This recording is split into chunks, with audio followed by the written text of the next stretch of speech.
السلام علیکم ورحمۃ اللہ وبرکاتہ۔ رسول اللہ صلی اللہ علیہ وسلم نے ارشاد فرمایا، اس امت میں خسف یعنی زمین میں دھنسنا، مسخ یعنی صورتوں کا تبدیل ہونا، اور قذف یعنی پتھروں کی بارش واقع ہوگی۔ ایک صحابی نے عرض کی، یا رسول اللہ صلی اللہ علیہ وسلم ایسا کب ہوگا؟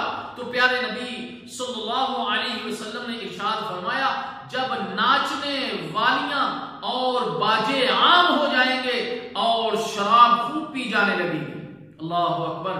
یہ ہیں وہ چیزیں جن کی وجہ سے اللہ تعالیٰ جل شانہ کا عذاب نازل ہوگا۔ اللہ تعالیٰ جل شانہ سے دعا ہے کہ اللہ تعالیٰ ہمیں ایسے تمام افعال سے بچنے کی توفیق عطا فرمائے جس سے اللہ کا عذاب نازل ہوتا ہے، جس سے اللہ کا غصہ اور جس سے اللہ تعالیٰ کا عذاب آتا ہے۔ اللہ تعالیٰ جل شانہ ہمیں قرآن و سنت کے مطابق اپنی زندگیوں کو بسر کرنے کی توفیق عطا فرمائے۔ والسلام علیکم ورحمۃ اللہ وبرکاتہ۔